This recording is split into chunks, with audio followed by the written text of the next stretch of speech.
অন্যায়কারী যারা অন্যায় করো, হে জুলুমকারী যারা জুলুম করো, পরের হক মেরে দেওয়া ব্যক্তিরা যারা পরের হক মেরে খাই,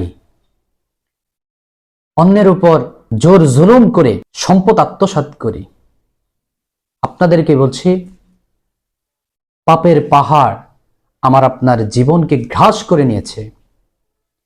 পাপ আমাদের জীবনকে একেবারে শেষ করে দিয়েছে। চোখটা বন্ধ করলে শুধু আমার জীবনে পাপ দেখতে পাই। অতীতের দিকে তাকালে এমন অনেক পাপ দেখতে পাই যে পাপগুলো কারো কাছে বলাও যায় না, লজ্জায় শরমে। আল্লাহ রাব্বুল আলামিন ছাড়া এই পাপ কেউ জানে না। আমি আপনাকে বলছি, আল্লাহ আপনাকে সুযোগ দিয়েছেন এই রমজান মাস।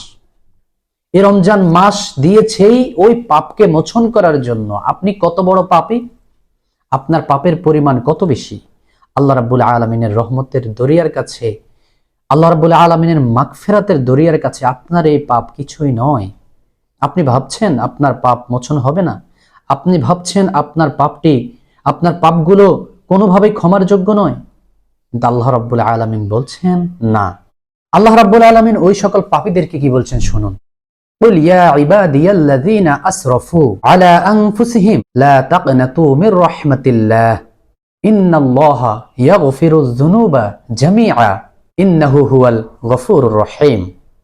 হে আমার ইমানদার বান্দারা, যারা নিজেদের উপর বাড়াবাড়ি করে ফেলেছো, পাপ করে ফেলেছো, অন্যায় করেছো, গুনাহের কাজ করেছো, তোমরা কখনোই আমার রহমত থেকে নিরাশ হইও না, আশাহত হইও না, আশা ছেড়ে দিও না। অবশ্যই আল্লাহ তাআলা সকল পাপ ক্ষমা করে দেবেন।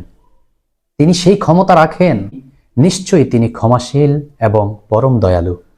তাহলে আমি যে কথা বলছি, প্রথম কথা হলো কোনোভাবে পাপের দিকে তাকিয়ে হতাশ হওয়া যাবে না, বরং ক্ষমা প্রার্থনা করতে হবে আল্লাহ রাব্বুল আলামিনের কাছে। তাছাড়া আল্লাহ রাব্বুল আলামিন বলেন, ইয়া আইয়ুহাল্লাযিনা আমানু তুবু ইলাল্লাহি তাওবাতান নাসুহা।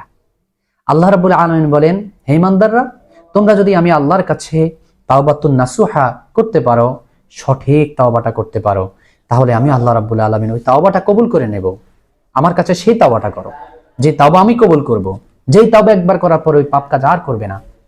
রমজান মাস এসেছে, হে পাপী বান্দারা, এই রমজান মাসে যেভাবে হোক আমরা যারা বিড়ি সিগারেট পান করি, ইচ্ছা অনিচ্ছা হোক, রোজার কারণে হোক, আমরা দিনের বেলা সেটা থেকে দূরে থাকি। আস্তে আস্তে এটাকে ছেড়ে দিতে হবে। যারা আমরা খারাপ আড্ডা দেই, অশ্লীলতা বেহায়াপনা লিপ্ত হয়েছি, আমাদের একটা সুযোগ আছে এই মুহূর্তে সেখান থেকে দূরে থাকার। আমরা যারা এই সকল পাপ কাজে লিপ্ত হয়ে গিয়েছি, অতীতে অনেক পাপ আমাদের আছে, আসুন রমজান মাস উপলক্ষ হলেও আমরা সে পাপ থেকে কিন্তু দূরে থাকার চেষ্টা করি। এই চেষ্টাটা শুধু এই মাসের জন্য নয়, বরং রমজানের পরবর্তী সময়েও যেন আমরা এই পাপ থেকে দূরে থাকতে পারি, সেই চেষ্টা করতে হবে। আর যদি আপনি সেই পাপ থেকে দূরে থাকতে পারি এই রমজানকে কেন্দ্র করে, তাহলে হবে কি, আমার এই রমজানের রোজা কবুল হয়েছে বলে ধরে নেওয়া যাবে। রমজান আসেই মূলত মানুষকে পাপ থেকে দূরে রাখার জন্য। রমজান আসেই মূলত মানুষকে অন্যায়, অশ্লীলতা, বেহায়াপনা থেকে হেফাজত করার জন্য। সুতরাং যে ব্যক্তি রমজানের পরে মনে করে যে আমার দ্বারা যেই খারাপ কাজগুলো সংগঠিত হতো, আমার দ্বারা যে পাপ কাজগুলো সংঘটিত হতো, ওই পাপ কাজগুলো এই মুহূর্তে আমার দ্বারা হচ্ছে না, তাহলে সে ব্যক্তি বুঝতে হবে তার রোজা কবুল হয়েছে। আর যে ব্যক্তি দেখবে যে না, আমার পাপ আগের মতো রয়ে গেছে, আমি আগের মতো সেই পাপ কাজ করছি, আমার পাপ কাজ আমার থেকে দূর হয় নাই, তাহলে বুঝতে হবে আমার রোজাগুলো কবুল হয় নাই।